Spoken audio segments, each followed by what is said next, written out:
Seru dan bikin ngakak. Denny Siregar dan Tengku Zulkarnain saling adu mulut di Twitter. Ditulis oleh Ferry Padli di siwar.com. Siapa sih yang tidak kenal dengan Ustadz digoreng dadakan 5 ribuan? Tengku Zulkarnain. Wajahnya kerap kali menghiasi layar kaca. Seperti terlihat beberapa kali ia diundang di acara ILC TV One sebagai narasumber. Nah, si Tengku ini awalnya hanya seorang penyiar di Radio Republik Indonesia. Hobinya main keyboard. Panggilannya adalah Ayah Nain, yang pada Pilpres 2019 lalu masuk tim ses Prabowo Sandi. Tapi entah kenapa, ia bisa ditunjuk sebagai Wasekjen MUI periode 2015-2020. Karena MUI itu singkatan dari Majelis Ulama Indonesia, maka secara otomatis orang yang masuk ke sana dikasih stempel sebagai ulama. Meskipun kelakuannya nggak ngulama banget. Terbukti kok, si Tengku ini sudah beberapa kali terciduk menyebarkan hoax di akun Twitter miliknya, @ustadztengkuzul. Seperti ia pernah mengatakan, letak ibu kota negara baru di Kabupaten Penajam Pasir Utara, Kalimantan Timur, dapat dengan mudah dijangkau oleh rudal dari Cina. Dengan tujuan tidak lain tidak bukan untuk menakut-nakuti masyarakat agar menolak pemindahan ibu kota negara tersebut. Hingga mantan Panglima TNI Muldoko pun harus meluruskan bahwa saat ini rudal itu tidak lagi memiliki target garis lurus. Hahaha. Karena mengungkapkan itu adalah Jenderal Bintang 4, orang lebih percaya dengan Muldoko dong, ketimbang mantan pemain keyboard. Hingga isu rudal demi mendiskreditkan ibu kota baru itu redam seketika. Tidak kapok bikin ulah di Twitter, Ayah Nain kembali menyampaikan cuitan yang mengandung kontroversi. Kali ini, ia memancing Denny Siregar untuk berkomentar. Untuk lebih jelasnya, berikut pernyataan Tengku Zul tersebut. Para pembuli kebenaran pada ngumpet kemana ya? Tidak ada yang bersuara atas perbedaan perilaku hukum pada diri Abu Janda ini. @Denny Siregar 7, Ade Armando, dan kawan-kawan. Kemana suaranya? Kenapa? Hingga cuitannya itu tidak hanya dikomentari oleh Denny Siregar, tapi juga oleh netizen yang lain. Zul, ente gak cocok jadi ustadz. Lihat ceramah ente kebanyakan bimoli alias bibir monyong 5 cm. Cuit pemilik akun @DGS_888_ bisa. Buat apa kau minta mereka bersuara, Zul? Kenapa bukan kau saja? Atau kalau kau sudah bersuara tapi belum didengar juga, mungkin suaramu kurang kencang. Atau malah matamu sudah ketutupan tai. Lanjut pemilik akun @jem_rudy. Lantas, apa jawaban Denny Siregar terkait cuitan Zul itu? Dengan santai ia mengatakan, "Halah, Ayah Nain, ente juga dulu dilaporin karena sebar hoax kotak suara. Ingat nggak? Di penjara nggak? Terus, masa gue bilang lu kebal hukum gitu? Mainkan aja organ tunggalnya. Tarik mang. Hahaha." Tidak mau kalah, Zul pun membalas cuitan Denny Siregar itu.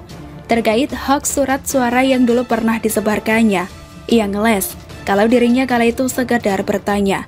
Hingga, tanpa tedeng aleng-aleng, Denny Siregar dikatakannya kebanyakan makan micin. Surat suara? Di situ saya cuma nanya, masa nanya dilaporin? Mimpi dilaporin? Peramal dilaporin? Elu dan kawan-kawan elu kebanyakan makan micin kali. Den, entar piara ayam dilaporin. Lanjut Zul. Lalu, entah apa maksud dan tujuannya, salah seorang netizen @brnrzx tiba-tiba nyelonong ngomentarin cuitan Tengku Zul itu dengan menanyakan, "Ayam apa kabar, Tats?" Yang kemudian dibalas oleh netizen lain @masugano. "Kabar baik, TTD Ayah Nain." Begitupun dengan Denny Siregar, menyarankan sebaiknya Tengku Zul main ayam lagi aja. Secara kan, saat ini lagi pandemi COVID-19. Job atau undangan ngisi ceramah sepi. Dengan ayah main ayam lagi, siapa tahu gelarnya bertambah. Udah, mending main ayam aja deh, @ustadztengkuzul.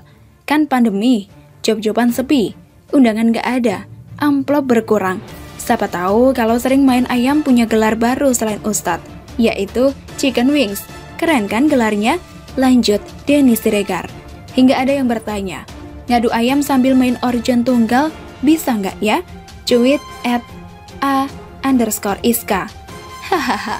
Meskipun Ayah Nain bukanlah ustadz sebenarnya yang layak dijadikan contoh, baik itu dari perkataan maupun perbuatannya, tapi setidaknya dia bisa menghibur kita-kita yang rakyat jelata ini. Komunikasi keduanya, Ayah Nain dan Denny Siregar, keren juga ya. Berasa kakak adik yang lagi berantem. Ayo, semangat terus Ayah Nain, winner-winner chicken dinner, selalu mendukungmu dari belakang. Selama Anies tidak punya keberanian, Jakarta akan kembali banjir. Ditulis oleh Jaya Surabakti di sewar.com. Keberanian adalah satu sikap yang tidak pernah dipunyai Anies sepanjang karirnya menakodai Jakarta. Dia lebih senang bermain aman di depan pendukungnya, walaupun akhirnya area aman yang dia ambil malah menjadi kerugian bagi sebagian besar warga Jakarta. Dia tidak pernah berani menata daerah aliran sungai dengan sebenar-benarnya, selain karena alasan sudah menjadi janji kampanye untuk tidak menggusur. Juga mengaku tidak tega melakukan penggusuran terhadap warga, padahal kenyataannya hanya tidak punya keberanian saja. Kalau masalah janji kampanye, banyak kok janji kampanye Anies yang dia langgar. Salah satu tentu kita ingat, dia berjanji akan memasukkan air ke dalam tanah agar tidak banjir. Nyatanya, setiap banjir dia memompa dan menyedot pakai mobil tangki. Ujung-ujungnya dibuang ke langit juga. Kalau masalah tidak tega menggusur, tentu ada alternatif yang bisa diberikan kepada warga. Lagian, toh pasti akan ada ganti rugi kalau memang warga memiliki hak menempati das itu sebelumnya. Apalagi kalau mereka hanya penumpang gelap di sana, maka tidak ada urgensinya memberikan alasan tidak tega. Rusunawa dan sejenisnya sudah menjadi solusi yang tepat. Resiko tetap seharusnya diambil, walaupun ada warga yang merasa tidak cocok tinggal di Rusunawa. Mungkin karena sulit mencari nafkah dan lain sebagainya. Justru disinilah fungsi kepemimpinan memberikan alternatif sumber penghasilan lain, atau bahkan bisa memberikan konsultasi bahwa bekerja di lokasi manapun ada peluangnya. Tapi, ya memang bukan itu. Semua hanya karena tidak punya keberanian. Lalu apa sebenarnya ketakutan Anies untuk tidak menata das? Yang paling mungkin adalah ketakutan akan kehilangan pengaruh di masyarakat. Saya melihat Anies ini memiliki nafsu berkuasa yang cukup tinggi. Kita bisa perhatikan bagaimana saat dia dulu bekerja keras menempati posisi rektor Universitas Paramadina. Ada polemik yang terungkap di belakang hari. Begitu juga setelah Jokowi mencukupkannya menjadi Menteri Pendidikan dan Kebudayaan. Dia langsung mau saja bertarung kembali di Pilkada DKI. Begitu jadi DKI 1, kita bisa langsung dapat kesan dia bermimpi menjadi RI 1. Ditunjukkan dengan salah satunya dari kesengajaannya selalu berada di seberang pemerintah pusat. Ini satu indikasi betapa dia seorang yang ingin punya pengaruh di publik. Apakah salah? Tidak juga. Hanya caranya yang menjadi keprihatinan kita. Karena ketakutan itu membuat dia sekarang memaksakan diri untuk mengabaikan proyek normalisasi yang sebenarnya merupakan program turunan dari banyak gubernur. Mulai dari Sutioso sebagai pencetusnya, Fauzi Bowo sebagai pemberi persetujuannya, lalu bergiliran dijalankan oleh Jokowi, Ahok, dan Jarot. Bagaimana kita bisa menjelaskan proyek yang hampir selesai itu akhirnya terpaksa berhenti di tangan Anies?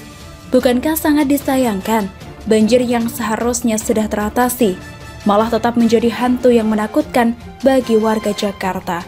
Tapi, bukankah banjir sekarang diklaim Anies cepat surutnya? Masalah cepat surut atau tidak, kita bisa buka sesi diskusi tersendiri, karena banyak faktor untuk menilai itu. Tapi yang tidak bisa dielakkan, kerugian dan kerusakan yang pasti terjadi setiap banjir datang. Itu tidak bisa digantikan dengan klaim cepat surut.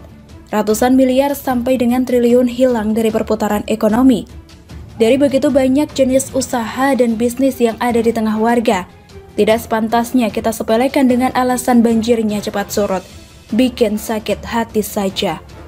Ini semua hanya terjadi karena Anies takut meneruskan proyek normalisasi.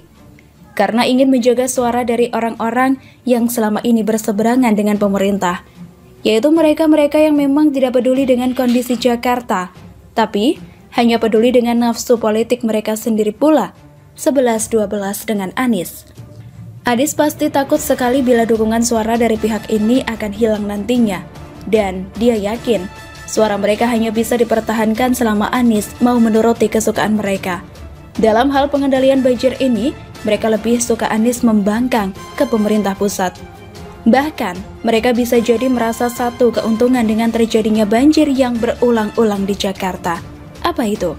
Bisa jadi kemunduran ekonomi, sosial, dan keamanan yang bisa jadi pintu masuk untuk menyerang Jokowi dan pemerintahan pusat pada umumnya.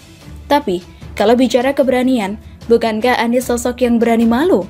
Hahaha, tentu saja itu tidak masuk dalam konteks pembahasan kita